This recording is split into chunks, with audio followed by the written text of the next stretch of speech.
Well, Lazarus. Echoes of ancestors. Actually, you know what? Before I do that, let me just be honest for a moment. I got caught with my knickers around my ankles, proverbially speaking, this evening. I was in the middle of a dinner party. One of my staff, my PA, completely forgot to give me the prompts that I had this very important broadcast on today. I just arrived a few days ago here in Bali at our base, and I've been, as some of you know, in the hinterland of Central and South Africa for the last few months. So I'm a little scrambled in the hemispheres. And then to top it all, today, one of my dearest and oldest friends in the world, the great Tantra master and spiritual teacher, Margot Anand, who happens to also be living in Bali. We've missed each other for the last couple of years. So today was a day that she and I decided we were going to spend the day together at my villa because she wanted to catch up on Lazarus. And here she is. So, Margot, just say hi. Hi. Very happy to be with you here.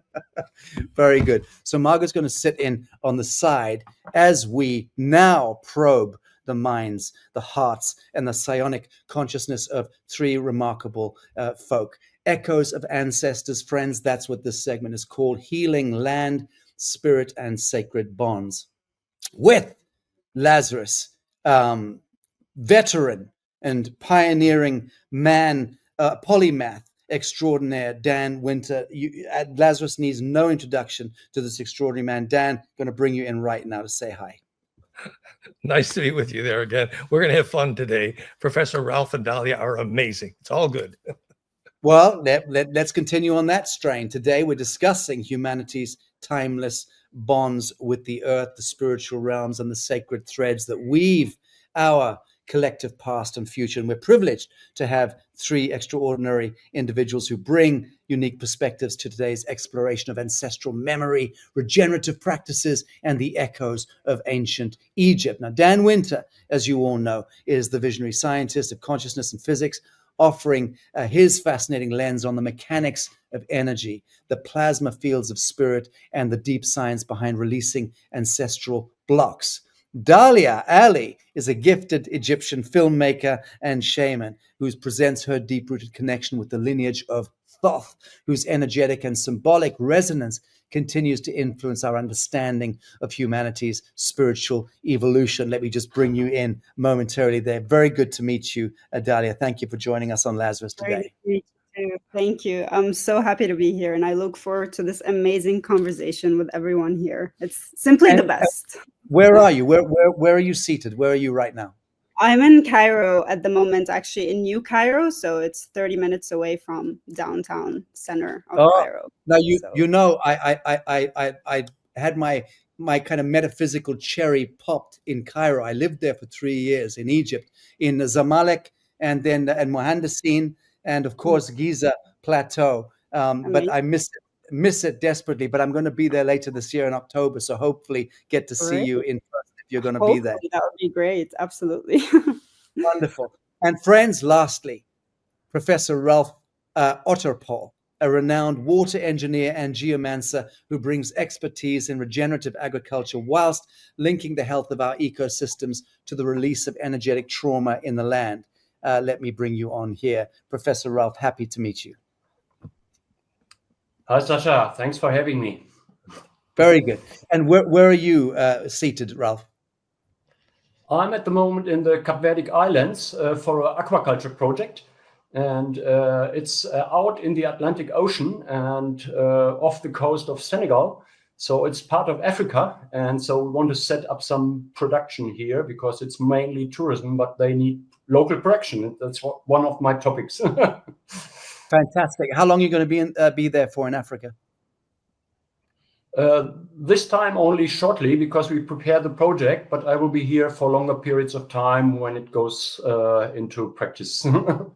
Wonderful, wonderful. We're so happy to make your acquaintance, and thank you to Dan for that. So friends, he says, turning to his audience, together this panel intends to bridge the realms of science, spirit, and ancient wisdom to uncover how the energy fields of the past shape the vibrancy of the present and how we can collectively heal and harmonize our world. And that brings us to the questions: releasing ghosts and ancestral spirits, understanding energetic blocks.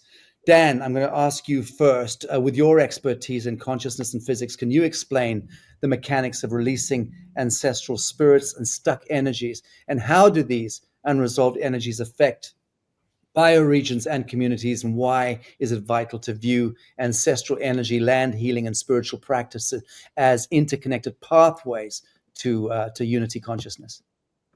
Well, talk about the right question. That's the right question. So, we had discovered some years ago, our friends in South France actually realized that you could kind of release stuck ghosts using some of our plasma tech, Therify.net, etc. And recently we've started this project, which is somewhat gone global, called physicsofsoul.com.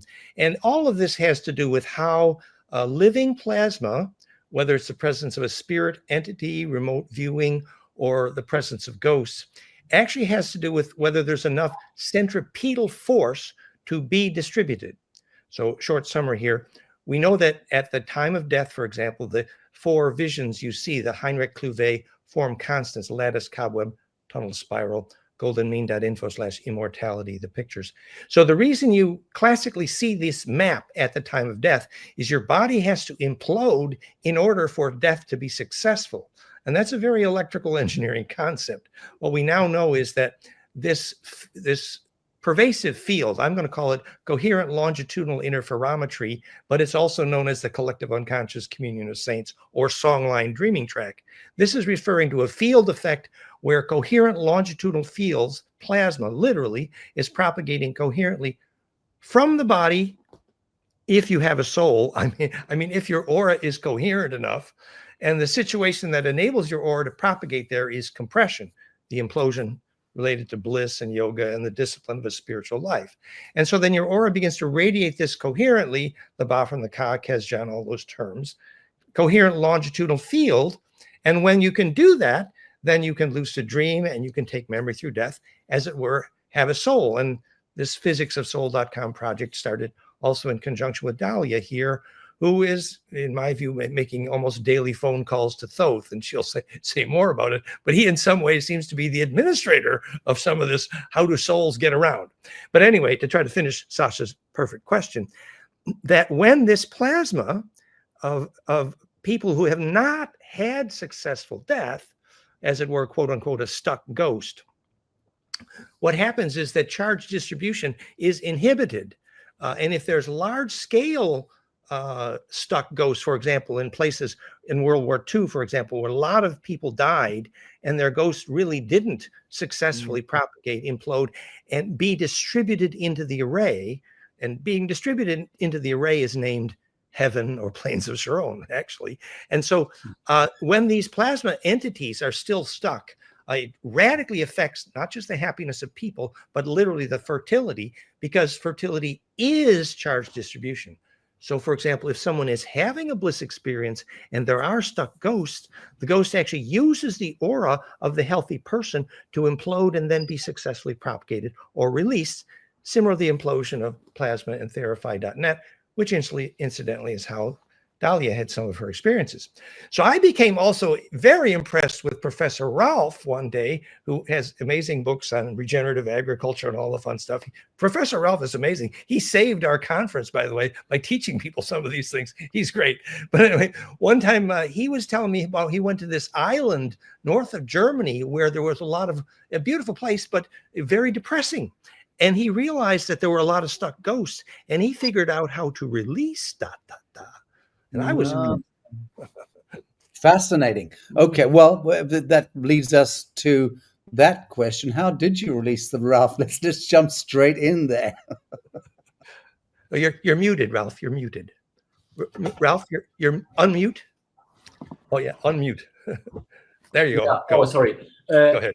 Yeah, well, releasing ghosts is something we can do on a practical matter. So those who are mind boggled now by how Dan Winter is expressing this in a very scientific way, it can be done in a very practical way without really knowing all the background, but the background makes it easier to know your ways in, the structures and all that.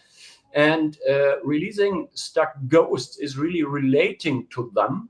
And sometimes they are there since decades, hundreds of years, sometimes thousands of years. So it's a tragedy because they are trapped in a realm that is not very pleasant for them often. And often they try to suck energy, and so they become a sort of energy suckers. And when there are too many from war, also from accidents and natural catastrophe, if people die suddenly, they are traumatized usually. And this trauma is stuck, and the people can't die successfully, as Dan names it correctly. I like that. And so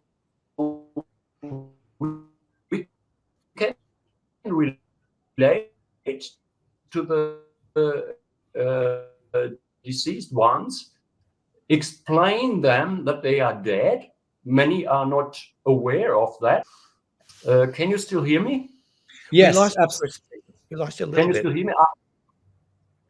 Is to address the deceased one, explain them that they are dead. Many are not aware even after decades. And so when we make them aware, the technique I apply from sort of geomancy is to ask them, those who want to be released, please stand in front of me. Sometimes it's a few, sometimes it's hundreds, can be thousands.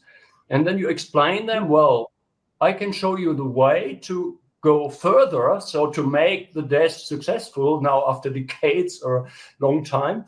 And so then I sort of sense, well, they are all there, and some are hesitant. So I tell, well, just join. You have the chance of your time here. May not come that early again, and then many more are joining. And then I ask spirit beings, and I always do this through the connection of the source of this universe, where we are all connected through our heart. So that's my capacity. I'm connected to the source of this universe, and through that I ask for suitable beings and suitable numbers of beings to join. And then I ask these beings to arrange with the deceased ones that they can release their trauma and that they find their way.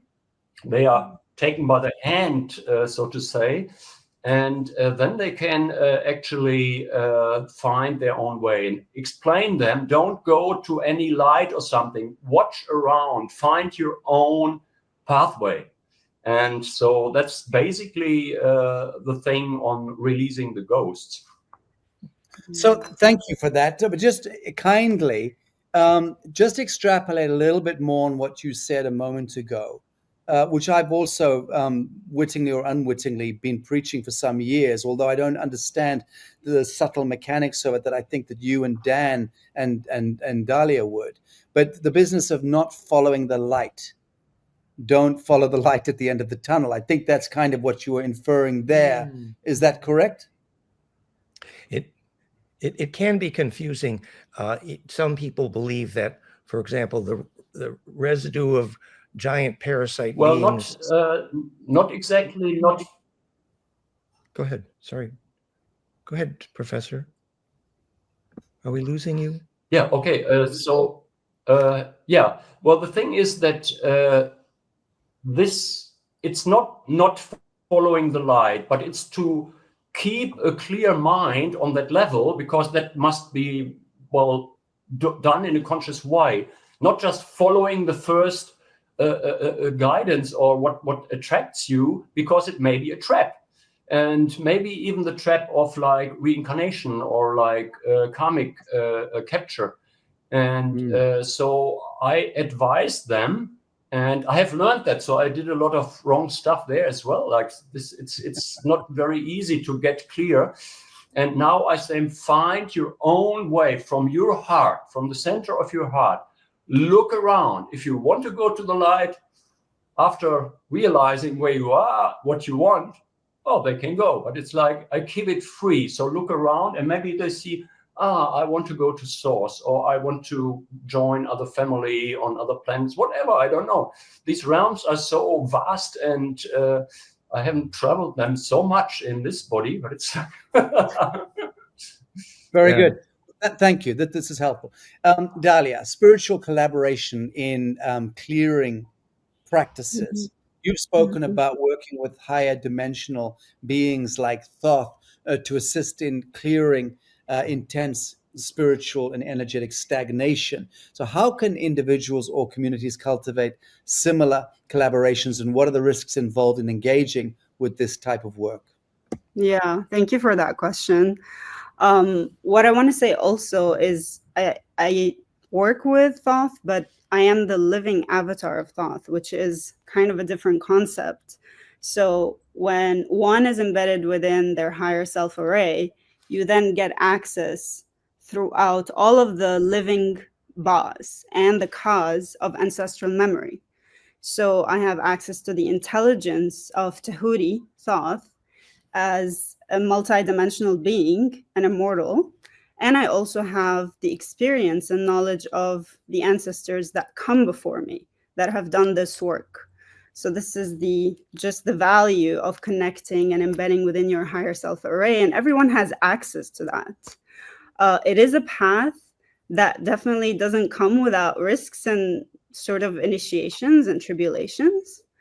I can talk more in detail about that. Please do.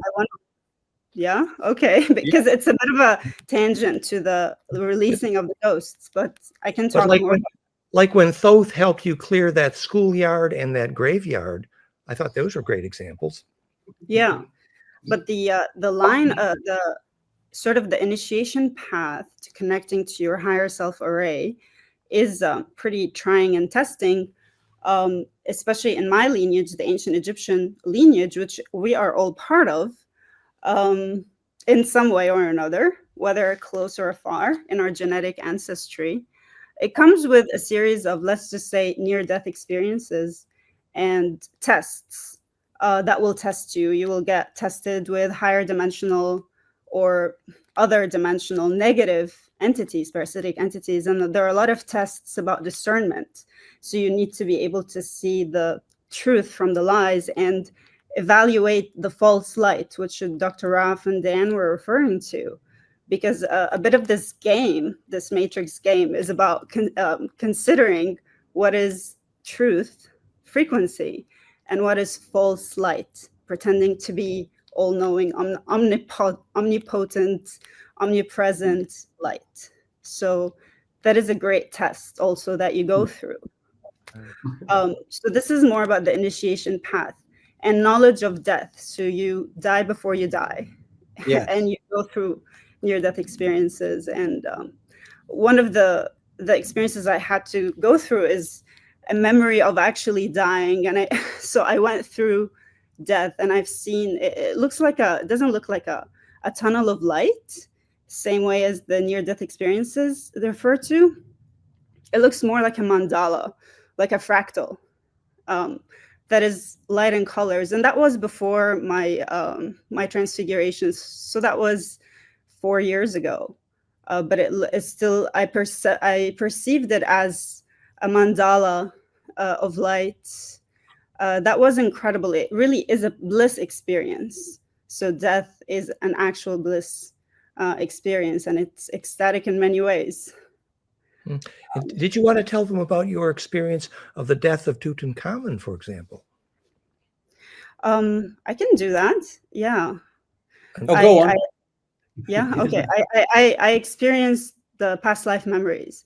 Once I went through this current stage of my transfiguration, I experienced past life memories as it relates to Tutankhamun, which means the living avatar of Amen, who's Amen-Ra, the chief deity in Egypt. So that was his name. And I experienced my past life memories as Tutankhamun, who was also connected to Thoth. And so, and how he was murdered, which is a big mystery that nobody actually knows how he died. But I remembered it, and it was incredibly painful.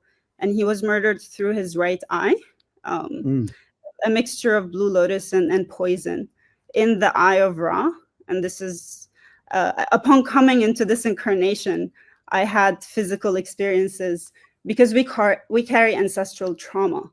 So we can come in and incarnate into this body and still wreak the havoc of unprocessed ancestral trauma. And this is why I have this scar, because I had an accident as it relates to the eye, by which Tut was murdered, and other physical symptoms as well that relates to his past life. Just like he had a lazy left leg and a right leg. He walked with a stick. So I experienced a lot of the pains that he experienced growing up. And the only explanation was Thoth helped me remember my past life memories as taught. And he was murdered, of course, by I and the military guy. And that kind of started the curse of Egypt losing its power. And the lineage that is now in power is the lineage of military dictators from that time, where they stole the power from the king, the royal descendant. So you're stressing that the Mubaraks of this world have all been connected genealogically to that same pharaonic lines going back 3,000 years, 2,000 years. Yeah, the military dictators, the tyrants of the nowadays, they're mostly part of the social memory complex of Horemheb, and also I, who is a priest as well. So the politicians were the dark magicians, the priests that really coveted the power back in the day. So fascinating. Professor Ralf, restoring life to the living soil. Regenerative agriculture plays a central role in your vision of a healthy planet. How does the release of trauma within the energetic grid of the soil or the land contribute to soil fertility and agricultural success? And how can this be integrated into modern farming practice? Yeah, well, it's actually the most crucial step to go. So I work on geomancy privately since like 35 years or something. And I never thought it would come back to my professional life, because I still do a lot of research on restoring soil. And the term regenerative agriculture is good if it's not misused. Some industries are misusing it already, but if we stick to the principles, like not plowing deep, because that destroys the soil life, and then introducing soil fungi, bringing in green manure, having plants that are deep rooted to bring more organic matter into the soil, include animals. So the bashing of animals is completely crazy, because they are part of the ecosystems. And agroforestry, obviously, agroforestry with food trees, so we can grow a lot of food from the trees, and that's excellent food because they are deep rooted. They get all the trace elements, and so that makes very, very nutrient rich food. And I was teaching and preaching in that, and so that was, for me, it was sort of, okay, that's it. But then I got the experience that some farmers, they do everything as it is in the books, but still it doesn't work. And so when I realized that, and one stunning example for me was in a farm in southern Germany, a regenerative farmer since 30 years, very successful, everything fine. His nutrients density is higher than everything. So he sells everything direct marketing, because people really want this high quality food and fodder. And then I did a seminar with them. And then one of the other farmers told me privately, well, I do everything like Dietmar is doing, but it doesn't really work so well. It's doing okay, but I'm not really as well as Dietmar is. And so I told him, well, in that case, it's probably energetics. Went there the next day, and we found that there is there was the gallows of the village was directly above the hill on where the farm is and the village is. Energy was very low because of all the stuck ghosts and gallows must be horrible. You can release ghosts pretty easily, but those that died on the gallows, it's horrible. It takes time. You must convince them. It's like getting them out of the depths of the earth and convincing them, come up. And it takes 15 minutes instead of 5, so it's still doable, but it's not pleasant. and then released these spirits, and then the energy was sort of rising significantly. And what I realized, you can raise the energy in a field to like good values, but it's not 100% because there is some task for the locals, as I see it. So the locals must connect. And this is what people in Bali do. Bali is well known for the geomancy. They do the yearly, they build these huge demons, and they carry them around. ʿAW-RE festival. And, yeah. And so they built these huge demons, and so they carry them through the roads and do drumming and everything. And the ghosts, so friends of mine who are clairvoyant, they have looked at that from all perspectives. The demons, stuck ghosts and everything, they're attracted to these paper demons. They go in there, and then they are burned ceremonial. And these ghosts even come out of the houses through the drumming. So you summon them into these paper demons, and then they are burned in a ritual. So like, getting them out or releasing the ghosts, things like that. So, and it's not very often. This was practiced in many places of the world, I'm sure. So this is old knowledge that we can really revive now with some scientific background, like what Dan does, and by sorting out how to do it. Before it was the shaman, and if the shaman was going crazy or trapped by dark entities, he would go crazy and do dark stuff. And we need, everybody should be a bit shaman and to be able to perceive these things. And it has become so much easier to learn these things. And at the same time, the challenges are rising because these rising vibrations, it's not only good for us, but also for the parasitic entities. And so they are attracted to that. And we have a lot more of those now. So they are trying to sort of grab the whole energy because people are not getting it. So people are behind. So the parasites are sort of grabbing people get depressed, and it's more difficult for them to get further. And so we need a structured way that is learnable, teachable, so that people are getting like starting their life, not being just like zombie mode, but being connected to nature, being connected to the different energy levels, having basic knowledge. So it's galactic kindergarten, so to say. And I think it's a great time now to go through that. Indeed.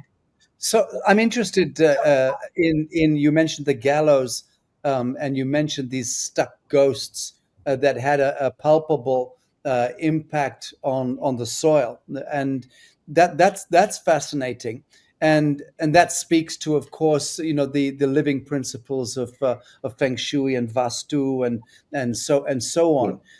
And how and why the orientation and the elements and understanding these living principles becomes so important when we're designing our lives.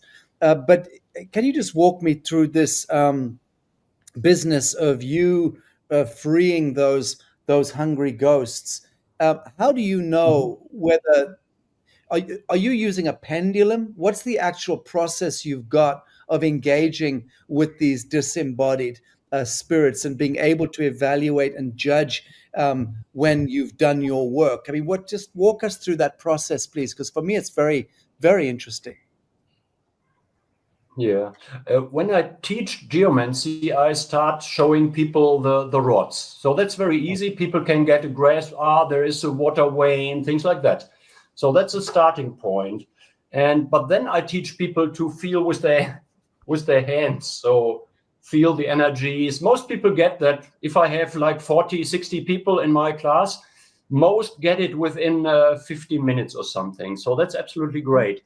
And you can use tools like pendulum or tensors. There are many choose what you like, but many people misuse pendulums. So I'm warning a bit about pendulums.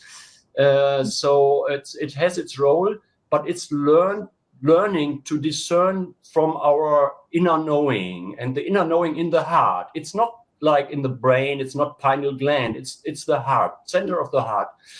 And so that's something where we can, if we start with sensing these things with some instrument and so on, but in groups, not doing it alone. Like, you broke up a bit, Professor Ralf, but I think the point was that you then, when you can hear the voice of your heart, you can tell what spirits are present and what's happening there more.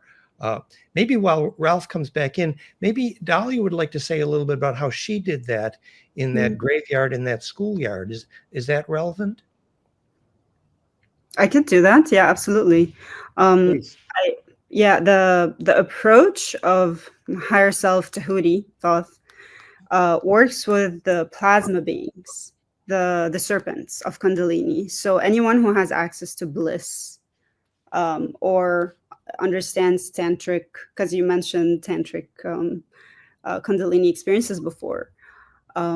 This is actually one way of understanding how the magnetic lines of the earth work. So, and Dr. Ralf has mentioned that there are many people who are trained as shamans, but at the same time, maybe they lack the discernment, maybe they lack also dominion over the land, because this is a different approach. The way that Tahuti works through me is there are no questions asked and there is no dialogue.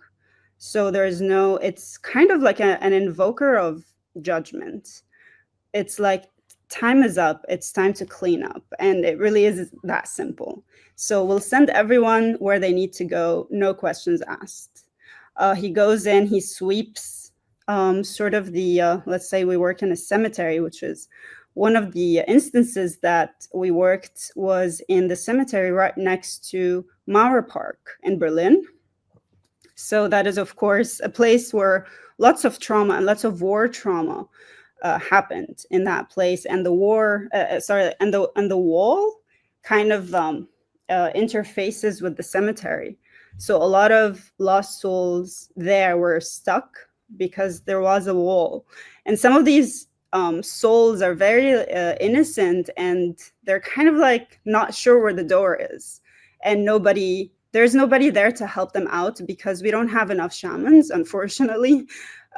We need to have more shamans to help the spirits of the deceased to exit and to enter through the gateway, which could be the sun. So we send them through the sun as a portal, or to the galactic center.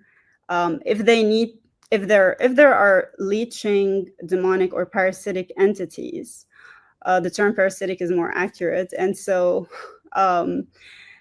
if these entities, well, he works with the entities by sending them to the galactic center. And there, like I said, there are no questions asked. He gathers them around my right arm as if you're working with a roll of yarn or something, and he rolls them like that, and he takes them all. He gathers them throughout the space, the periphery, and he sends them.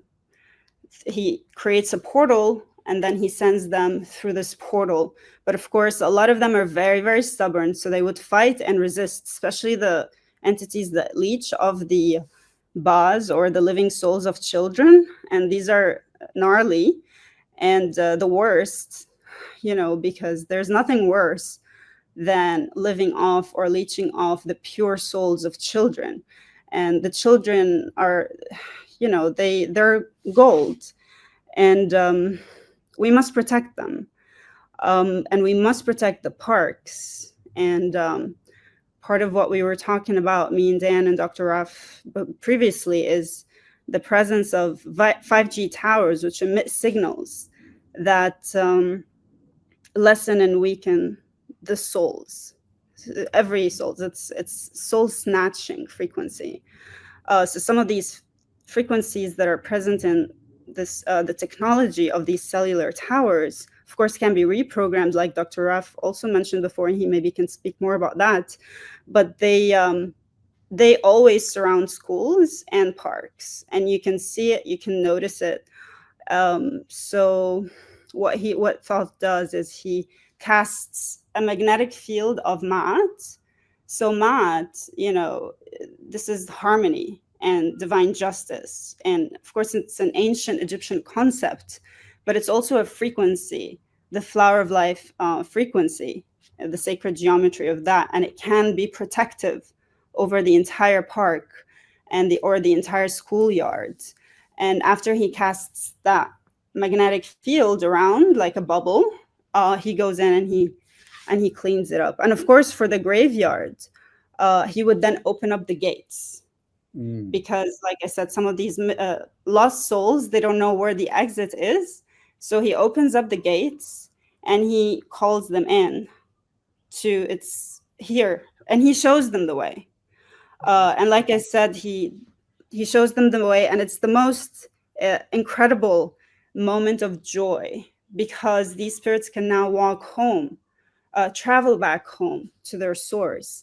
And then you can feel the energy of the park or the graveyard uplift. So the people in the graveyard, instead of being frowning and heavy and depressed, they will start smiling. And I've seen that in front of my eyes instantaneously before and after I've done the work. And it takes around 30 minutes or 50 minutes or so to finish if it's a big graveyard. And you can see the bliss frequency is immediately. You can feel it. You can see it in the light. The light quality is different. People's energies are much more uplifted when we send the souls back home. It's a great moment of joy and celebration. Margot has a question that she wants to put. Yes, I want to ask you, is it possible to be in a place where these people who weren't able to do their transition after they died, I was there, is it possible to sing the mantra of someone like Padmasambhava or some great master of the past, and as a group sing this mantra, visualizing that a portal opens for these beings to be released? Would you say that this is possible? Because we had that experience. Absolutely. And Dan also had that experience. Maybe Dan, you can mention your story, but absolutely. Yeah. Well, just to say, you know, Vincent Bridges, many of you heard of, he was absolutely convinced the reason Padmasambhava was named Sam, if you read Anton Parks, was that's another name for the Enki Thoth lineage, who was absolutely involved in that work. And if you know where Padmasambhava melted the stone with his handprint because his plasma was so strong, you can go there. So yes, it's a matter of gathering the resources of the lineage of ancestral plasma. Right on. Thank you. Are you happy with that answer? Yeah. You are. Very good. Dan, you often connect the vitality of life systems to the presence of centripetal energy fields. And can you just explain how these energy systems relate to regenerative agriculture, and what lessons can be drawn from ancient land management practices that embrace these harmonics?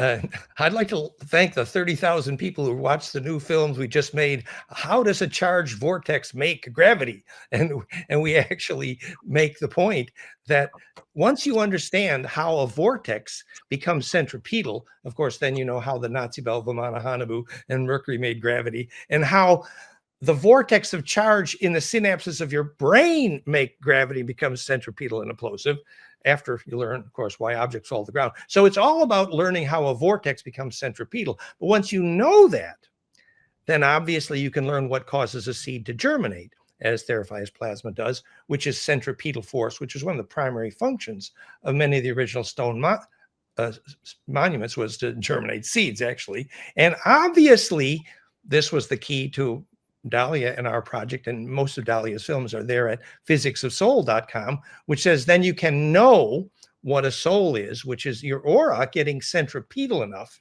to radiate in that way of coherence, Ba from the Caucasus, which is the longitudinal array penetration and distribution. And distribution in that array is we electrical engineers language for most everything Dalia and Professor Ralf are just saying. So the key being obviously to get centripetal, or as the bumper sticker says, get centripetal or get dead. So recognizing how, whether you're setting up a vortex in mercury or piezoelectric water for Schauberger to make gravity, or a vortex in a pyramid to attract the Schumann phase conjugate pump wave to then create global wireless power, it all starts with the science, and I do mean electrical engineering, science of knowing how a vortex makes gravity and centripetal force. Then you can generate fertility, you can generate a soul. So basically this business of getting centripetal is a pretty good electrical engineering introduction to all these topics, which we think we did pretty good at physicsofsoul.com. 20 documentaries there now. Wow. So humor me, Dan, momentarily. How does centripetal anything apply to my credo in life is one sentence. Pure truth and right action in the living moment is the path of least resistance to the highest outcome, always in all ways. That's something I've really sat with for decades, and I can't better it. So how does pure truth and right action in the living moment become the path of least resistance to the highest outcome?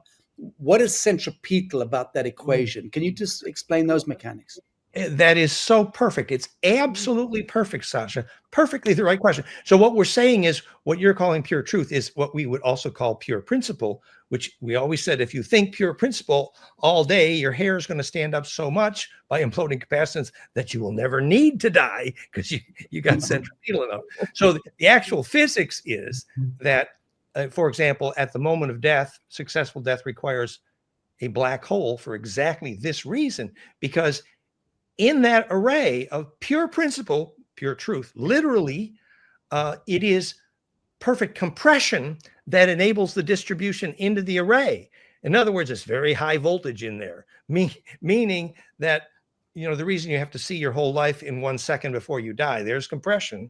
That life review is a process of imploding into that array, because that array of perfect compression, what you're calling pure truth, is 1 billion years of DNA gathering survival memory. That library is called collective unconscious. And access to that array means you will not die successfully if you have anger, because it's uncompressible electrically, the opposite, actually. So to get into that array, it means you've processed all your life experiences down to pure principle, which is of service to everyone, which is exactly what Sacha's just saying here. And so to do the compression, to be part of that array, that implosion is part of the bliss process. You suddenly, first thing after I had Kundalini, I had 3 months of crying continuously. I was processing every unshareable thought of the previous life. Wow. And so that's the process. After that kind of compression, you're called enlightened, literally because you can inhabit the array due to compression, which is pure principle. Exactly. Sacha's insight. So, Professor Ralf, you showed us those rods a moment ago. Now I am familiar with them, but is that something which you can do? You can apply that to anything at any time, or do you have to psych yourself into it? Well, the rods are very simple because people have an experience right away. Even people that have done nothing before, and I even did this with engineering students. They are around the toughest to teach such stuff, because this is used to find water. So there is a proof of that these things show something that is very relevant. And then for making more with the rods, you can ask rods yes and no questions. You can ask them directions. Some people do amazing things, even archaeology with rods. You can find old temples by having the rods point you into this direction. So you can do a lot, and I use them a lot to look for these huge ley lines, the energy lines.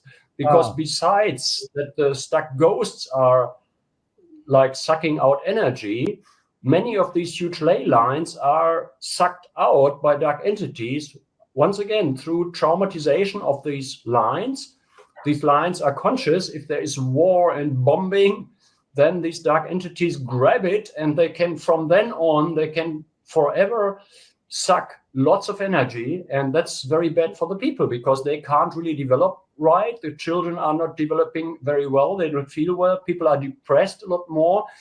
And so it's crucial to find these lines. And then it's always this discernment.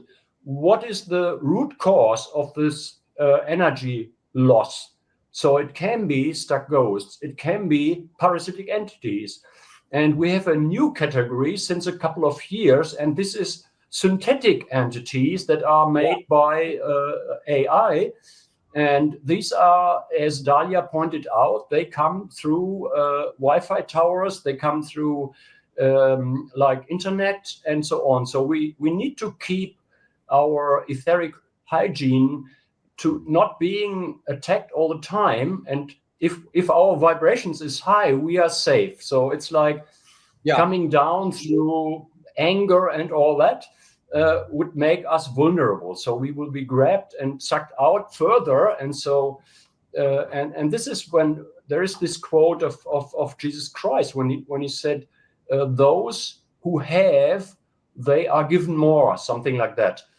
And that means those of high energy, they sort of attract energy. It becomes very easy. And so daily check-up is crucial. And then, as Dan was saying, we need to release all trauma, like things that come through previous lifetimes, be it in this past or be it on other planets. So that's very complex as well. And then we can release these things and we have a lot of energy. But then it's, again, parasitic entities, stuck ghosts, these synthetic entities. And there is something what I found recently that is highly relevant in my point of view. And this is what geomancers call dark angels. But so far, they didn't really know what they are. But now we found out. And it's like... these are the workforce for manipulation. So the parasitic entities, they suck energy. So we can deal with that. So we can throw them out. And then with these dark angels, they seem to be manipulators. So make people believe in nonsense, and they are in a world of hallucination, but they think this is real, and this is very subtle. And also, Dalia has pointed out, we need to look what is the level of nastiness of an entity. There are entities that I wouldn't touch, so I leave them alone. Luckily, they are not so often. But stop there. Ralf, stop there if you will. So talk about that. What kind of malevolent entity won't you touch? And how do you know that you've just reached a level of malevolence that you won't touch? Again, I'm trying to slow down the tape here so people, especially the layman, can understand this incredibly enigmatic language. Yeah, I appreciate that. It's this is once again the testing. You could do this with a pendulum or something on the level of entities that are easy to what I can do with all my force. Where is this? And then I get a reading. I can do this just by visualizing that. And then I get, okay, it's at 60, 70%. So I know this is a bit of work, but they are doable. And it's more the level, management level. So the easy ones are low-level workers of these forces, so to say. And then higher pay grades, they are more skilled, they're more nasty, and that goes up to levels that I wouldn't touch, because that's the top level. I don't go there yet. This task will come, I have sense, but it's not yet. But we need to discern, because it can really grab us and tear us down for a very long time. It's very difficult to get out of that. I've seen people having that. Yeah, very interesting. And sorry, did you want to say something there, Dalia? I have many thoughts. I could say something. Yes. Yes. I was going to suggest that maybe as we move to a conclusion, you also mention what Thoth has been telling you about the fact that major global cataclysm upcoming is direct, for example, magnetic tilt, whatever, is directly affected by more and more people able to get a soul and make the centripetal force, the sort of climax message of those. Anyway, that's why, but please say what you like. But yeah, okay, definitely. I can get into that. But first, I wanted to say the best immunity for any person or any shaman is to work with their own Kundalini. So, you're as good as your Kundalini at the bottom of your spine. And so the concept of the coiled serpent is not just trapped energy, but also trapped memories. And whether it is from this life or past life, this is up to your life, your path, what you're here to resolve. So the work of the shadow work or the healing of trauma or transgenerational trauma, you go from the personal of this life to the ancestral, your family, bloodline family, and then you go to the galactic stuff. And also you work with the collective energies as well. So it comes in layers and levels. The more you clear, and the more you work with your trapped or coiled serpent at the base of your spine, the more powerful you become, and the more immune you are to these negative entities, because these entities, they latch onto leakage. So Earth has leakage from trauma, of war, or unresolved ghosts. But also the body of the human has trauma, physical trauma, emotional trauma, so on and so forth, or multi-generational trauma or psychic trauma. So these entities, they latch. So any unresolved trauma in the body or in the system, these entities will latch onto them, use it as a weakness point, and kind of engulf you, keep you in a dark fog state where you're unable to see things clearly anymore. And they work really heavily with shame, because shame sort of covers the eyes. And so part of the soul work and the healing work is returning the glow of soul, the golden light of the solar plexus. And this is our immunity. So the vitamin C of the soul is truth and becoming a shareable wave, like Dan talks about, which is pure intention and purity of action, like you mentioned, Sacha. And this is how you become immune to these entities. And then you have no fear, because you know what their weakness is, and then you know how to, you're no longer vulnerable to them. So, curiously enough, Margot and I were this morning, she brought about 300 French pastries for breakfast and expected me to eat them all. But we were talking about this exact subject was what we were talking about this morning. We were speaking about the state of witness, and how I was speaking to the fact that yesterday I was on for a couple of hours with a journalist who was asking me to comment on the apocalyptic what's happening in California right now.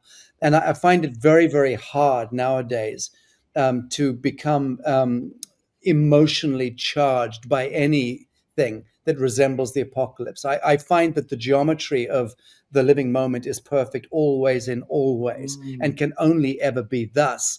But the only variable is the degree to which I am able to inhabit a state of witness in the geometry of now, wherein and whereupon everything is perfect always and always, and can only ever be that way. And so that takes us also to Dan's shareable wave, a bliss peak wave.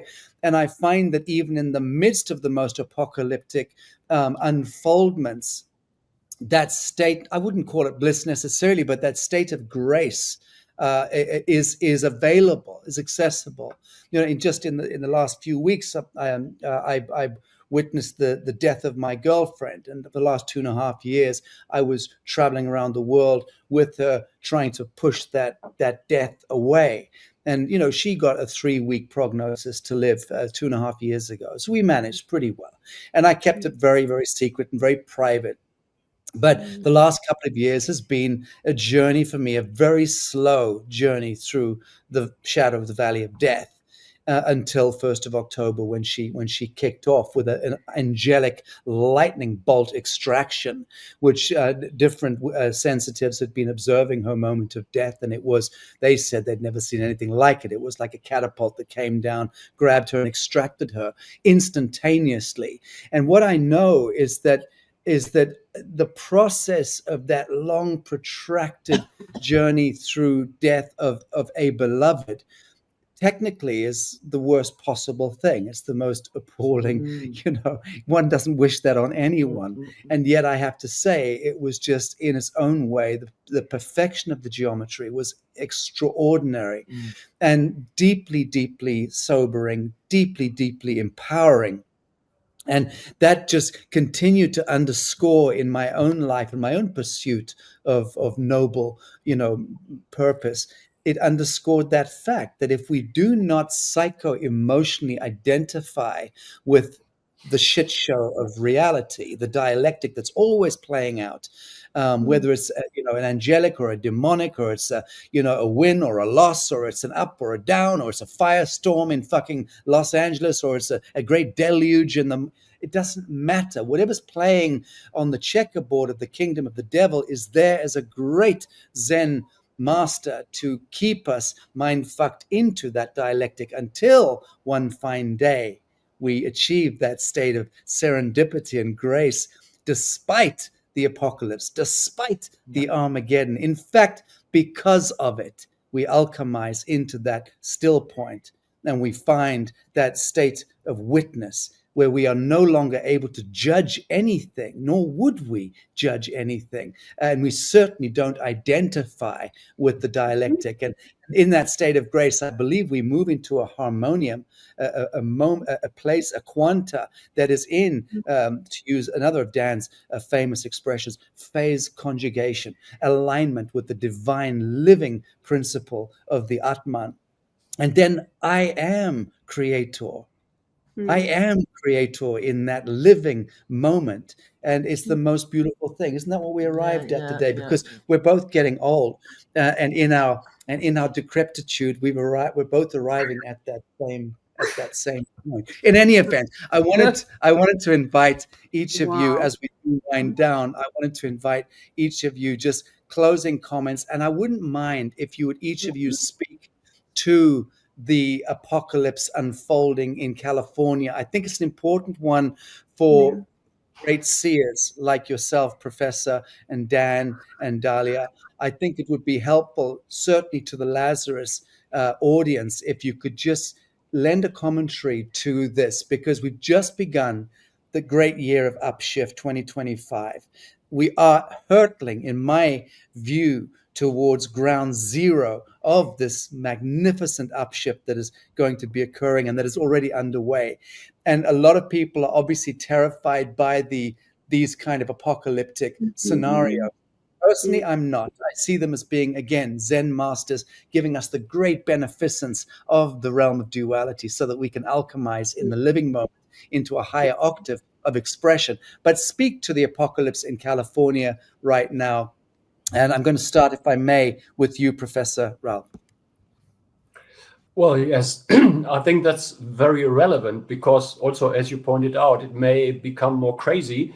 And for me, it's something like not getting entangled into this is good, this is bad. So some of the stuff may be exactly what these souls needed. They arranged it on some level. And so judging that is... we don't know the backgrounds.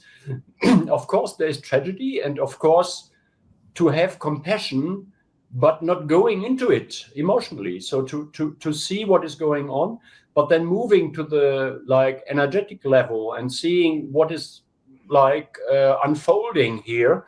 And that's a bigger picture. So we are in a fantastic theater game where there's now some action, finally, if it's decades and decades of just cake and coffee every day, that would be a life where you wouldn't develop much. And for dealing with this stuff that is going on, I think it's crucial that more people go into learning these energies, to how to deal with the energies, how to distinguish between the different levels. And I'm so grateful for Dan that he's really making a scientific system out of it. I've gone into that. It's making things easier. And so people should really learn a little bit about geomancy, or whatever you call it in your region. Shamanism, it's like the Vastu, or like many traditional techniques, develop themselves, because that's like raising our energy is the main thing we can do.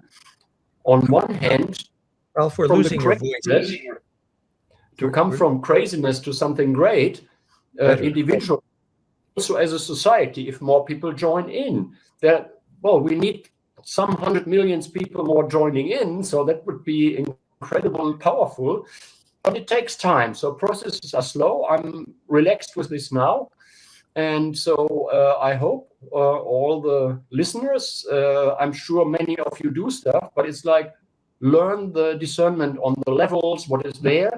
It's not that difficult, but it's also, if you don't not know what is cake and what is steak, then, well, how can you judge? And Very so, good. yeah, thank you. Very good. Thank you, Professor. Delightful. Dalia, can I invite you also to comment on that same question as the apocalypse apparently is unfolding? How do we use this as the perfect contrast against which we define our angelic humanity?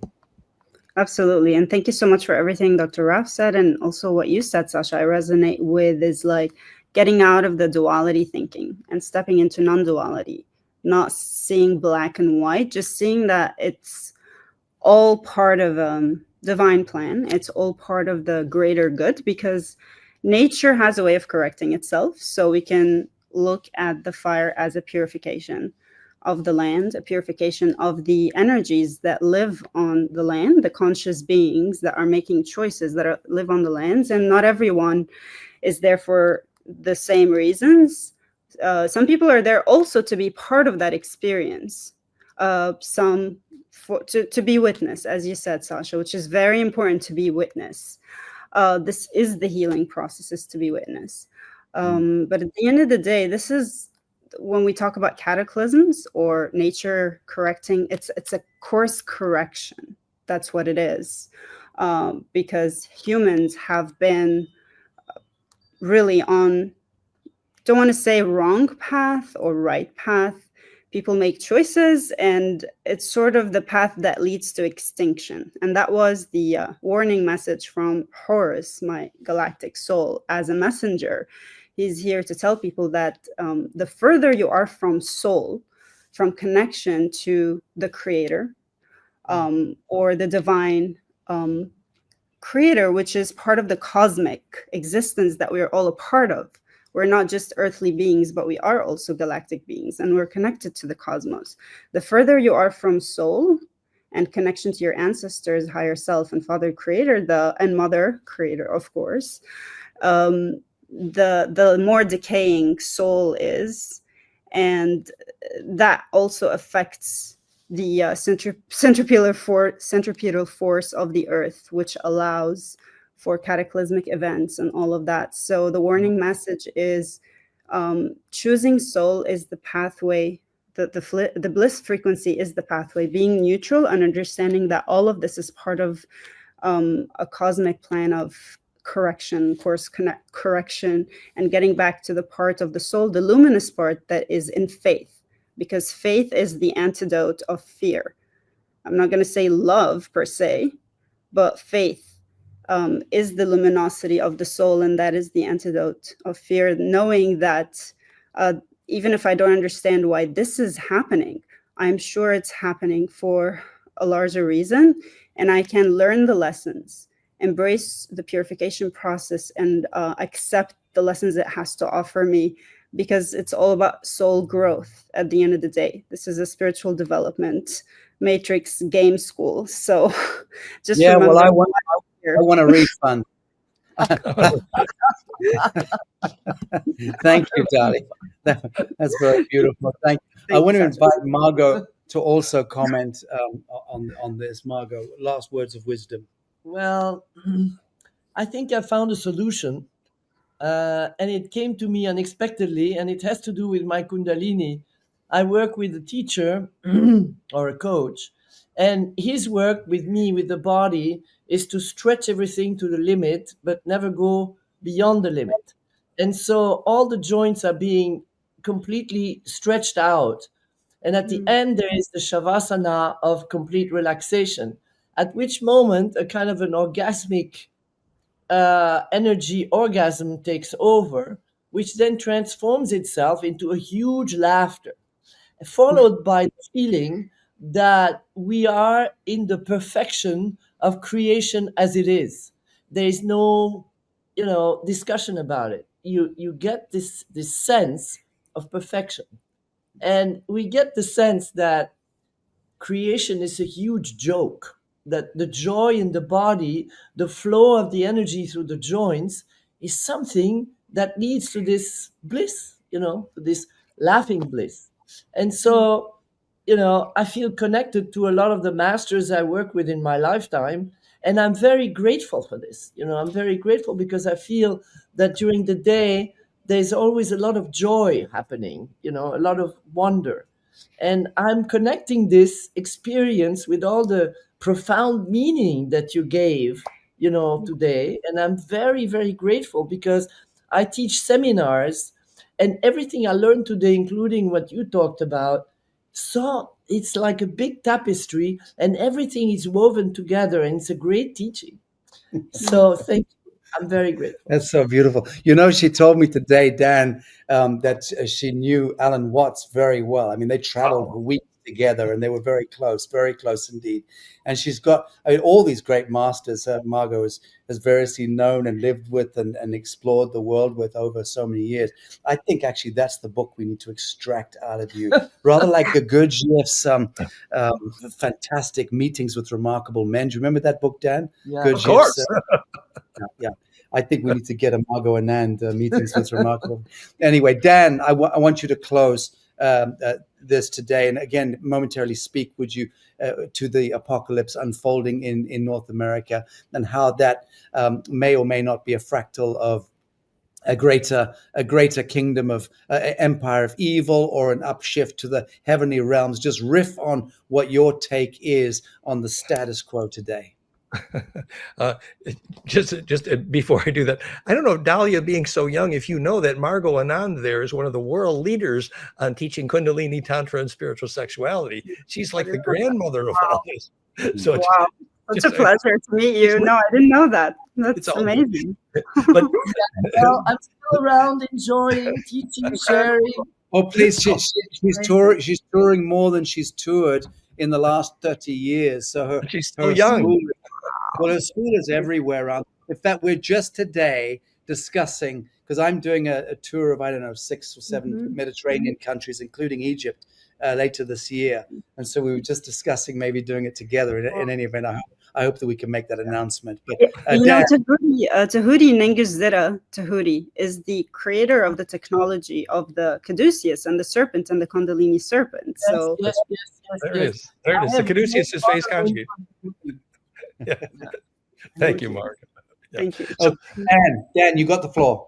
Yes. So then Sacha's question. Well, I have to tell my approaching fire apocalypse story if I can. We've been teaching the centripetal charge physics of rainmaking for 30 years. And at goldenmean.info/rain, we are at a village in Brazil, which is a catastrophic fire is approaching on film.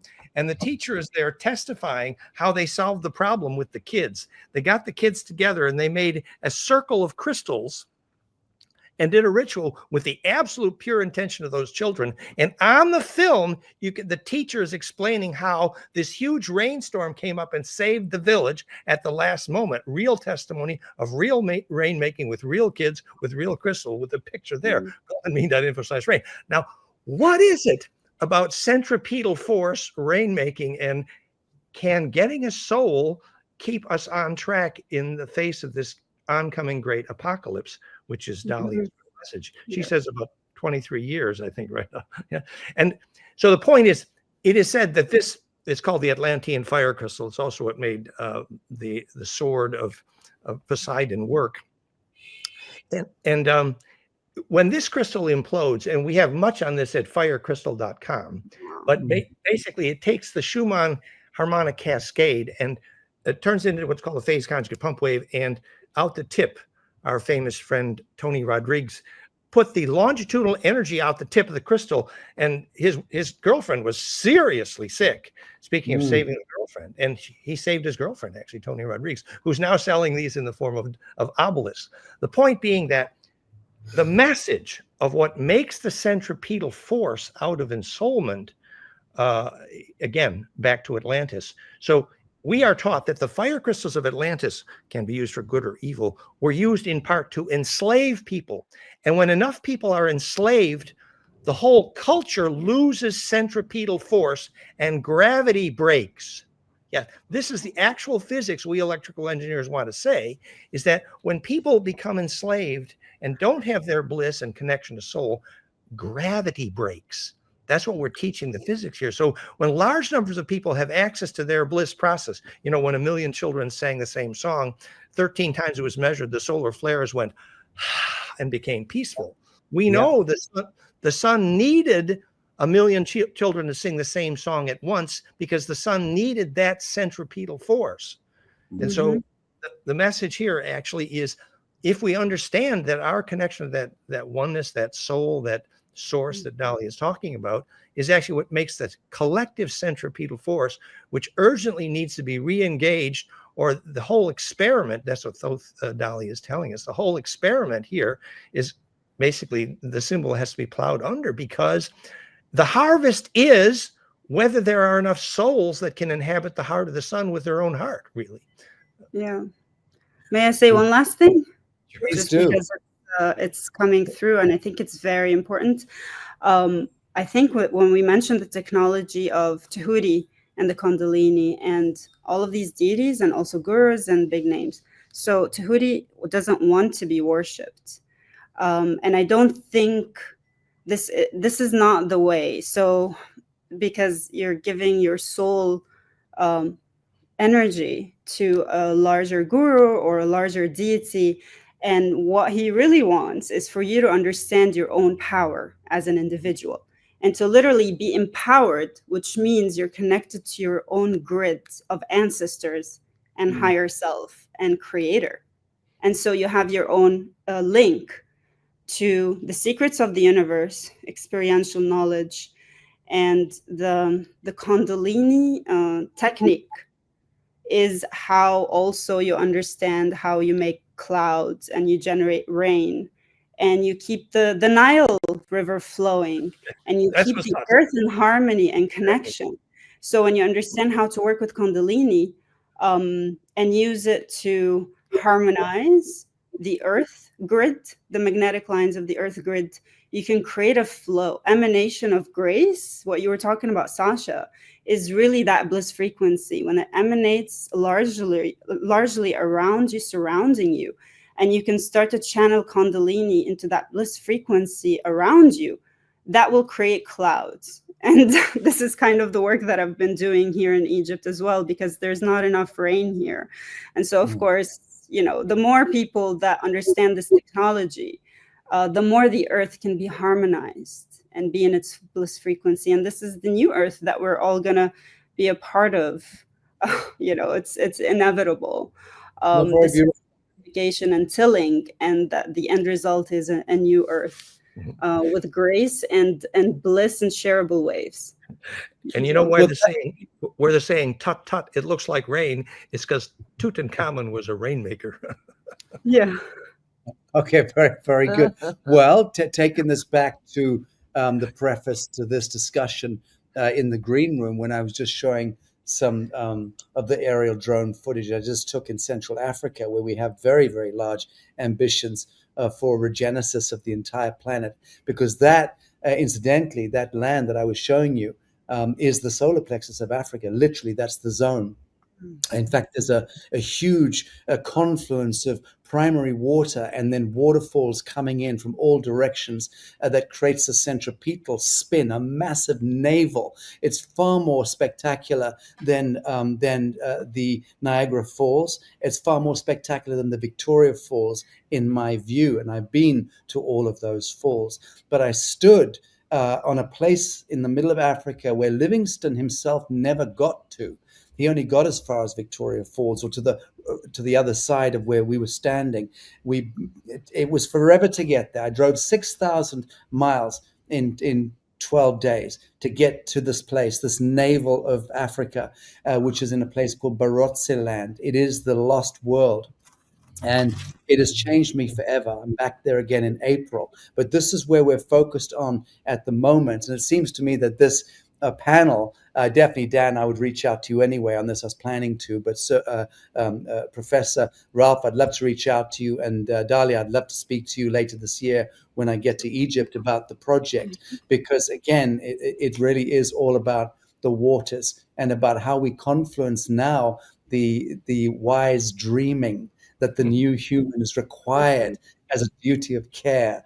That is what this is all about now, is wise dreaming, and then using the waters of the world as the capacitors to augment that into the field. I mean, Dan's been speaking for years about young children standing barefoot in muddy water and being able to punch holes through clouds. Well, we completely understand the science of that now, but how do a bunch of jaded humanoids come together in this new fellowship now through the fog of this orchestrated pandemonium, this ordo ab chaos, this calamity that's unfolding all around the world with seismic weapons and God knows what else?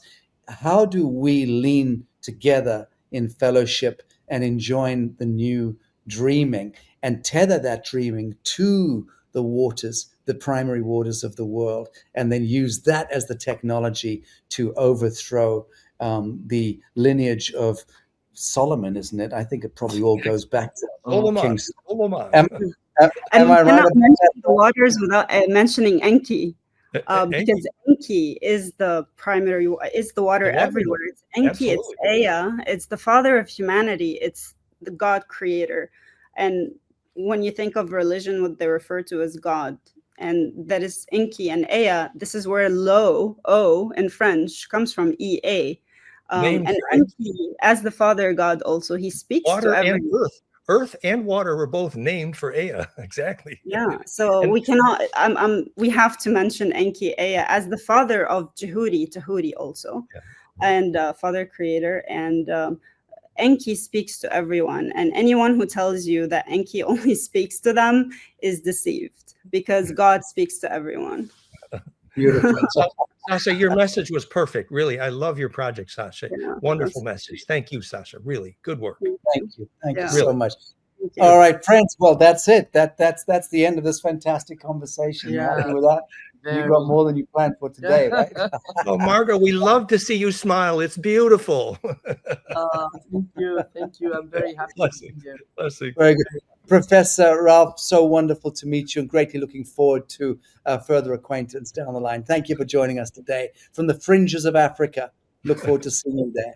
And Dalia, thank you so much from joining us from Cairo, my beloved Egypt. Look forward to seeing you later this year as well. Look forward to it too. Thank you so much. Dan, thank you so much, and send my love to Val, please. She's right here. We send love. Beautiful. Bye, Val.